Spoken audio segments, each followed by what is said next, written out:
नमस्ते प्यारे साथियों, मैं प्रीति सिंह स्वागत करती हूँ आप सभी का हम सबके चैनल ईपीएस बाय प्रीति सिंह पर। कंटिन्यू करते हैं इंडियन ज्योग्राफी और वर्ल्ड ज्योग्राफी के महत्वपूर्ण 50 प्रश्न। शुरू करते हैं क्लास को एक प्यारे से मोटिवेशन कोट के साथ। पढ़ाई करते करते एक स्टूडेंट पूरी तरह से टूट जाता है। क्या भाई, पढ़ाई करते करते हर एक स्टूडेंट पूरी तरह से टूट जाता है। बजाय उसकी सिचुएशन समझने के उस पर हजारों तरह के इल्जाम लगा दिए जाते हैं जब उसका सिलेक्शन नहीं होता है। तो कभी ना कभी यह सभी स्टूडेंट ने फेस किया होगा जिन्होंने फेलियर का सामना किया होगा। तो भाई सारी चीजों को इग्नोर करके आपको क्या करना है, पढ़ाई पर ध्यान देना है, क्योंकि जब सिलेक्शन नहीं होता है तो नातेदार रिश्तेदार तो क्या, फिर घर वाले भी ताने देना शुरू कर देते हैं। आई थिंक आप इस चीज को रिलेट कर पाएंगे।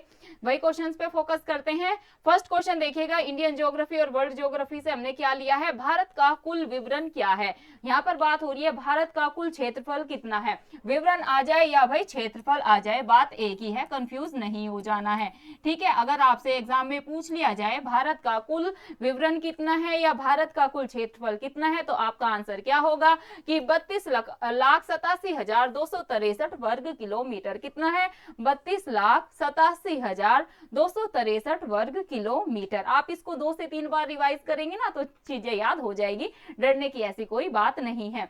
अब भारत, भाई भारत का आपको मैप, आप सभी के पास एटलस होगा, उसका ऐसे देखें मैप को कि भाई जो अपना प्यारा भारत है, ठीक है, एटलस सबके पास होगा, तो जो इसका पूरा क्षेत्रफल है, क्या भाई भारत का बात हो रही है, भाई भारत, ये पूरा अपना जो भारत है इसका क्षेत्रफल कितना है। तो आप ऐसे नोट्स भी बना सकते हैं, लिख देना भाई 32, क्या भाई 32,87,263 वर्ग किलोमीटर। ऐसे आप संख्या के तौर पर भी इसे याद कर सकते हैं, या मतलब जैसे फोन नंबर याद हो जाता है ना, तो ऐसे आपको ये भी याद हो जाएगा। बहुत बढ़िया भाई, नेक्स्ट क्वेश्चन पर मूव करते हैं। ध्यान देंगे सभी बच्चे। विश्व की कुल जनसंख्या का भारत में कितना प्रतिशत निवास करता है, मतलब जो पूरा विश्व है उसकी कुल जनसंख्या का, कुल पॉपुलेशन का भारत में कितना प्रतिशत निवास करता है, तो भाई 17% निवास करता है। कितने परसेंट निवास करता है भारत का, तो 17%। ध्यान देंगे, विश्व की कुल जनसंख्या का भारत में कितना प्रतिशत निवास करता है। जैसे 100% है, क्या भाई जितनी भी कंट्री है उसको मिलाकर पॉपुलेशन कितनी है, 100% है। भारत में कितनी जनसंख्या निवास करती है यह पूछा गया है, तो भारत में निवास करती है 17%। कितनी, 17%। अगर आपसे पूछ लिया जाए विश्व में जनसंख्या, भाई विश्व में जो पूरा वर्ल्ड है इसमें जनसंख्या के स्थान पर भारत का कौन सा नंबर है, तो भाई पहले था सेकंड। क्या, जनसंख्या में पहले भारत दूसरे स्थान पर आता था, लेकिन अब प्रथम स्थान पर आ गया है। क्या भाई, जनसंख्या के अगर आपसे स्थान पूछ लिया जाए भारत का कौन सा नंबर है, तो आप कहेंगे कि भारत का पहला नंबर है। पहले, इससे पहले मतलब सन 2023 से पहले कौन था प्रथम स्थान पर जनसंख्या में, पहले था चीन। ये ध्यान रखना है, पहले चीन था, लेकिन अभी आपसे वर्तमान में पूछेंगे ना भाई पॉपुलेशन में, जनसंख्या में कौन प्रथम स्थान पर है, तो आपको भारत ही लगाना है। नेक्स्ट क्वेश्चन पे ध्यान देंगे सभी बच्चे।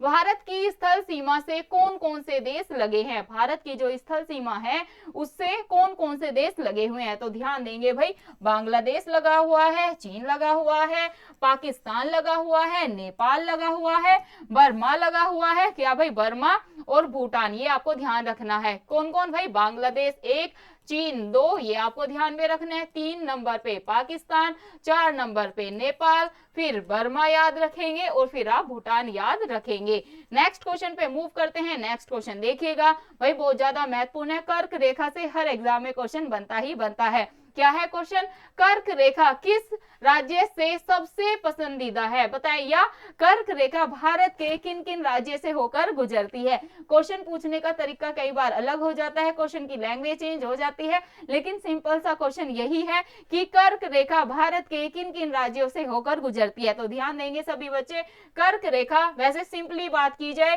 तो भारत के 8 राज्यों से होकर गुजरती है। क्या भाई, कर्क रेखा, कई बार क्वेश्चन पूछ लिया जाता है कर्क रेखा भारत के कितने राज्यों से होकर गुजरती है, आपको ए ऑप्शन दे देंगे 7 राज्यों से होकर गुजरती है, बी ऑप्शन दे देंगे 8 राज्यों से होकर गुजरती है, सी ऑप्शन दे देंगे आपको, क्या दे देंगे, सी कि भाई 9 राज्यों से होकर गुजरती है, डी दे देंगे कि भाई 10 राज्यों से होकर गुजरती है। तो आप सभी का आंसर क्या होगा कि भाई जो कर्क रेखा है भारत के 8 राज्यों से होकर गुजरती है। अब हम जान लेते हैं भारत के वो कौन से 8 राज्य है जहां से कर्क रेखा होकर गुजरती है। भाई राजस्थान, पहला कौन सा है, राजस्थान। दूसरा भाई याद रखेंगे गुजरात। तीसरा भाई याद रखेंगे मध्य प्रदेश। फिर याद रखेंगे आप छत्तीसगढ़। फिर याद रखेंगे आप 5th नंबर पे झारखंड। फिर याद रखेंगे आप 6 नंबर पे पश्चिम बंगाल और त्रिपुरा, 6 पे त्रिपुरा। और फिर याद रखेंगे आप 8 नंबर पे मिजोरम। मैंने आपको ज्योग्राफी की क्लास में विद मैप ये चीजें समझा रखी है, तो आपको मेरी ज्योग्राफी की थ्योरी की क्लास लेनी है, आपकी सारी चीजें मैप से क्लियर हो जाएंगी। नेक्स्ट, क्योंकि यहाँ पर हम क्वेश्चन आंसर करें तो उसी को कंटिन्यू करते हैं। नेक्स्ट क्वेश्चन देखिएगा भाई सभी बच्चे, काफी महत्वपूर्ण क्वेश्चन था ये। भारत का मानक समय कहां से लिया गया है? तो आप याद रखेंगे जो भारत का मानक समय है, तो आप ध्यान रखेंगे इलाहाबाद के निकट। क्या भाई? इलाहाबाद के निकट नैनी स्थान से लिया गया है। या भारत का जो मानक समय कहां से लिया गया है? इलाहाबाद के निकट नैनी स्थान से लिया गया है। ये चीज आपको ध्यान रखनी है। नेक्स्ट क्वेश्चन पे ध्यान देंगे, भारत की स्थल सीमा की लंबाई कितनी है? तो क्या भाई भारत की स्थल सीमा की लंबाई कितनी है? तो 15,200। कितनी भाई? 15,200 किलोमीटर है, ये ध्यान रखना है। नेक्स्ट क्वेश्चन पे ध्यान देंगे भाई, थार मरुस्थल किस देश में है? तो थार मरुस्थल की बात करें तो भाई थार मरुस्थल अपने भारत में ही है, ये चीज आपको ध्यान रखनी है। थार मरुस्थल कहां पर है? भारत में है, ये चीज सभी बच्चे याद कर लेंगे। नेक्स्ट क्वेश्चन ध्यान देंगे भाई, विश्व का सबसे शुष्कतम मरुस्थल कौन सा है? भाई भारत का सबसे शुष्क समझते हो ना, कैसे बताऊं मैं, सूखा है ना, सूखा। विश्व का सबसे शुष्कतम मतलब कि सूखा मरुस्थल क्या कौन सा है? तो अटाकामा। क्या भाई? विश्व की बात हो रही है, वर्ल्ड का सबसे सूखा मरुस्थल कौन सा है? ध्यान देंगे सभी बच्चे, ये है अटाकामा। नेक्स्ट क्वेश्चन पे ध्यान देंगे भाई, सूर्य का प्रकाश। क्या भाई? सूर्य, बात हो रही है, सूर्य का प्रकाश पृथ्वी तक आने में कितने मिनट का समय लेता है? तो कहीं कहीं 8 मिनट लिखा हुआ है, कहीं पर 8.3 लिखा हुआ है, तो आप अपने हिसाब से देख लेना, जो ऑप्शन में दिया हो वैसे ही आंसर लगाना है। नेक्स्ट क्वेश्चन पे फोकस करिएगा, जनसंख्या की दृष्टि से भारत का विश्व में कौन सा स्थान है? आपको वर्तमान में बताना है। मैंने अभी पिछले क्वेश्चन में समझाया ना, तो सभी बच्चे बताना होमवर्क में, ठीक है? ये मैं आपको होमवर्क में दे देती हूँ, वर्तमान में बताएंगे। वर्तमान में जनसंख्या की दृष्टि से भारत का कौन सा स्थान है?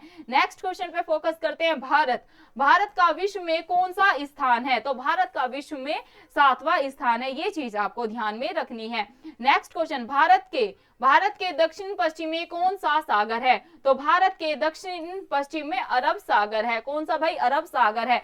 आप सभी ध्यान में रखेंगे कि भाई जो भारत है ना, भारत तीनों ओर से जल से घिरा हुआ है। क्या भाई? भारत, जो अपना प्यारा भारत है, तीनों ओर से जल से घिरा हुआ है, इसलिए अपने प्यारे भारत को किस नाम से जाना जाता है? तो भाई अपने प्यारे भारत को प्रायद्वीपीय, क्या भाई फोकस करेंगे सभी, प्रायद्वीपीय भारत के नाम से भी जाना जाता है। किसके नाम से? प्रायद्वीपीय भारत के नाम से भी जाना जाता है। कई बार क्वेश्चन पूछ लिया जाता है कि भारत को प्रायद्वीपीय भारत क्यों कहा जाता है? तो आप सभी क्या बताएंगे कि भारत को प्रायद्वीपीय भारत इसलिए कहा जाता है क्योंकि जो अपना प्यारा भारत है, यह तीनों ओर से पानी से घिरा हुआ है। अब हम जानते हैं तीनों ओर से पानी से कैसे घिरा हुआ है। ध्यान देंगे सभी बच्चे, इधर क्या है भाई? इधर है बंगाल की खाड़ी। क्या है भाई?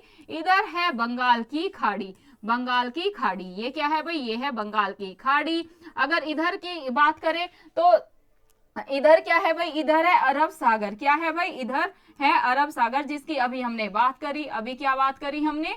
अभी बात करी थी कि दक्षिण पश्चिम में कौन सा सागर है? तो ये क्या है? पश्चिम है, ये दक्षिण है, तो ये कौन सा सागर है? ये है अरब सागर। और अगर नीचे की बात करें तो भाई यहाँ पर है हिंद महासागर। क्या भाई?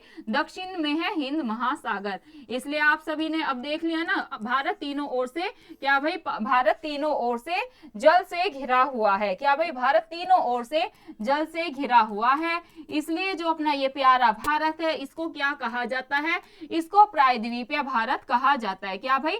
इसलिए भारत को प्रायद्वीपीय भारत कहा जाता है। आई थिंक सारी चीजें आपकी क्लियर हो गई हैं, ठीक है? क्लियर हो गई ना? ऐसे आपको अपने नोट्स भी बनाते हुए चलना है कि भाई क्या है, इधर बंगाल की खाड़ी है, इधर अरब सागर है, नीचे हिंद महासागर है, इसलिए अपने भारत को प्रायद्वीपीय भारत कहा जाता है। नेक्स्ट क्वेश्चन देखिएगा भाई, पनामा नहर, बात हो रही है पनामा नहर किन दो महासागरों को जोड़ती है? तो ध्यान देंगे, प्रशांत महासागर प्लस अटलांटिक महासागर को जोड़ती है। नेक्स्ट क्वेश्चन पे फोकस करेंगे।